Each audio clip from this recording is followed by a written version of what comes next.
Kebanyakan kita memang tidak senang dengan kehadiran lalat, terutamanya di kala mana kita sedang menyantap makanan. Tambah lagi seandainya lalat datang menghurung kepada makanan dan minuman kita, sebab kita ketahui bahawa lalat selalu menghurung benda-benda yang kotor, benda-benda najis, dan apabila dia datang pada makanan kita, kemungkinan besar dia membawa kotoran-kotoran tersebut. Namun demikian, pada kali ini saya akan bicarakan tentang mukjizat hadis Nabi Muhammad sallallahu alaihi wasallam yang berkaitan tentang sayap lalat yang mengandungi bakteria dan juga penawar. Pada lalat ada bakteria, pada lalat ada racun yang boleh merosakkan manusia. Namun pada lalat juga Allah telah pun menyediakan penawar untuk kita semua. Seandainya minuman kita dihinggapi oleh lalat ataupun makanan kita dihinggapi oleh lalat, apa yang biasa kita lakukan? Ramai di kalangan kita yang halau lalat itu. Apabila lalat berlalu pergi, kita akan ambil minuman dan kita minum, ataupun makanan tersebut kita makan. Seandainya ada orang selamkan lalat ke dalam minuman kita seperti ini, lalat berada dalam minuman kita, kemudian dibuang lalat, diberikan kepada kita untuk minum air tersebut.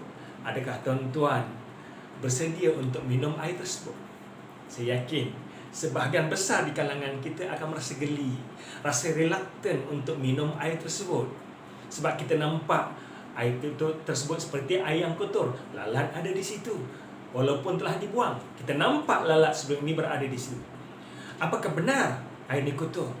Cuba perhatikan hadis Nabi Muhammad sallallahu alaihi wasallam, di mana Rasulullah SAW bersabda, "Idza waqa'a adz-dzubabu fi ina'i ahadikum falyalmishu kullahu." Sekiranya bekas seorang kamu dihinggapi lalat, hendaklah kamu selamkan dia keseluruhannya. Summa liyatrahu, kemudian hendaklah dia buang lalat tersebut. Fa inna fi ihda janahaihi shifaa'un wa fil akhari da fa inna fi ihda janahaihi shifaa'an wa fil akhari da'an. Sungguhnya pada salah satu sayapnya ada syifa, ada penawar, dan salah satu daripada sayapnya adalah ada racun ataupun penyakit. Jadi sebenarnya tuan-tuan muslimin, apabila lalat hinggap pada makanan ataupun minuman kita, kemudian kita halau, yang berlaku sebenarnya lalat akan melepaskan racun-racun dan bakteria. Walaupun dia berlalu pergi, kemudian kita minum air tersebut penuh dengan racun. Air tersebut ditinggalkan oleh lalat dengan racun-racun bersama dengan air kita. Yang kita minum ialah air yang bercampur dengan racun. Sebaliknya, apabila kita tenggelamkan, penawar yang ada pada sayap tersebut akan menawarkan racun tersebut. Saya tertarik dengan apa yang diulas oleh Syekh Waliullah Dahlawi dalam buku beliau Hujjatullah Balighah, di mana beliau menjelaskan bahawa hadis ini menunjukkan bahawa Allah SWT memberikan setiap spesies yang beracun, seperti lalat yang beracun ini, mempunyai sistem imuniti dan juga penawar bagi memastikan kelangsungan kehidupan ekosistem yang ada. Racun yang ada pada lalat adalah untuk mempertahankan dirinya daripada serangan musuh. Manakala penawar yang disediakan oleh Allah SWT adalah untuk memastikan keselamatan makhluk yang telah dicemari oleh racun yang ditinggalkan oleh lalat tersebut. Kemudian Syekh Waliullah Dahlawi menyatakan bahawa apabila lalat hinggap pada minuman kita, dia akan menggesilkan sayapnya untuk meninggalkan racun dan bakteria yang ada pada makanan dan minuman kita. Maka menjadi tanggungjawab kita pula untuk menenggelamkan lalat ini supaya penawar yang ada pada sebelah sayap ni akan menawarkan racun bakteria yang ditinggalkan oleh lalat. Kemudian kita buang lalat ni, barulah kita minum. Seandainya kita halau lalat tersebut berlalu pergi tanpa kita selamkan, sebenarnya yang kita minum itu minuman yang penuh dengan racun dan bakteria. Subhanallah. Rasulullah SAW menyebutkan hadis ini 1400 tahun yang lalu. Tapi kajian saintifik, secara saintifik telah pun dibuktikan di zaman ini. Kita perhatikan apa yang ditemui oleh Dr. Jamal Hamid bersama dengan rakan-rakannya di kala mana beliau membuat kajian tentang lalat. Beliau meletakkan dua bekas yang mengandungi air yang telah pun distrel, yang telah pun dibasmi kuman. Kemudian dibiarkan lalat untuk hinggap kepada dua bekas ini. Satu bekas dihinggapi lalat, kemudian dihalau. Lalat ini berlalu pergi. Satu bekas lagi diselamkan lalat pada air tersebut. Penemuan yang cukup menakjubkan yang didapati oleh Dr. Jamal, bekas yang pertama yang tidak diselamkan lalat dihalau mengandungi bakteria E. coli.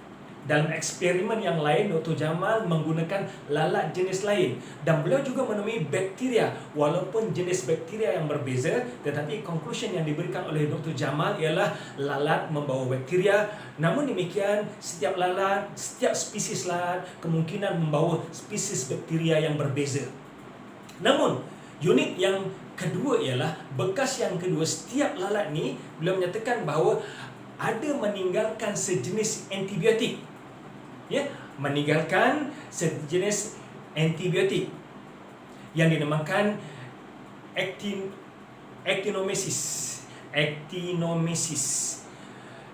di mana antibiotik ini berfungsi untuk memusnahkan fungsi bakteria ataupun memusnahkan peranan bakteria yang ditinggalkan oleh lalat. Lalat meninggalkan bakteria, contohnya bakteria E. coli. Manakala antibiotik yang ditinggalkan ataupun yang ada pada sayap satu lagi akan menghapuskan fungsi bakteria yang ada pada lalat tersebut. Berarti makanan kita yang dihinggapi oleh lalat kemudian diselamkan bersih beracun dan bakteria yang ditinggalkan oleh lalat. Subhanallah. Kajian yang sama juga dilakukan oleh Dr. Nabih Daesh daripada Universiti Raja Abdul Aziz di Riyadh, di mana beliau menyediakan 40 bekas. Dibuat 4 kelompok, setiap kelompok ada 10 bekas dan setiap bekas diberikan air yang telah pun disteril, yang telah pun dibersihkan, dibasmi kuman dan dibiarkan lalat menghinggapi ke semua 40 bekas ini. Setiap kelompok ada 40 bekas. Kelompok yang pertama dihinggapi lalat, kemudian dibiarkan lalat hinggap, dihalau. Kelompok yang kedua diselamkan sekali, kelompok yang ketiga diselamkan 2 kali, kelompok yang ketiga diselamkan sebanyak 3 kali. Dan apa yang unik yang beliau temui, bahawa semakin kerap diselamkan, semakin banyak bakteria yang hilang ataupun berkurangan bakteria. Manakala bekas yang tidak diselamkan bakteria padanya mengandungi bakteria yang begitu banyak. Dan bekas yang paling kurang mengandungi bakteria ialah bekas yang diselamkan sebanyak 3 kali lalat ke dalam air tersebut. Subhanallah. Bukankah penemuan-penemuan ini selari dengan apa yang disebutkan oleh hadis Nabi Muhammad sallallahu alaihi wasallam, "Idza waqa'a zubabu fi ina'i ahadikum falyaghmisu." Sekiranya lalat hinggap pada bekas makanan kamu, minuman kamu, hendaklah kamu tenggelamkan dia, ya. Kemudian buang. Sungguhnya salah satu sayapnya ada penawar, salah satu ada racun. Rasulullah sebutkan 1400 tahun yang lalu dan dibuktikan di abad ini. Bukankah ini dalil yang jelas menunjukkan bahawa hadis mukjizat, hadis Nabi Muhammad sallallahu alaihi wasallam sungguhnya benarlah apa yang Allah SWT sebutkan, sanurihim ayatina fil afaqi wa fi anfusihim hatta yatabayyana lahum annahu al-haq awalam yakfi bi rabbika annahu ala kulli syai'in syahid. Kami akan terus pertontonkan kepada manusia tanda-tanda kebesaran kami pada alam maya ini dan juga pada diri manusia sendiri, hatta yatabayyana lahum annahu al-haq, hingga menjadi dalil dan bukti bahawa benar Quran ini datang pada Allah SWT. Wahai manusia, tidak cukupkah segala penemuan ini menjadi dalil dan bukti kebenaran Al-Quran dan hadis Nabi Muhammad ini datangnya ajaran daripada Allah SWT? Tidak cukupkah segala penemuan-penemuan ini membuktikan benarnya ajaran Nabi Muhammad sallallahu alaihi wasallam?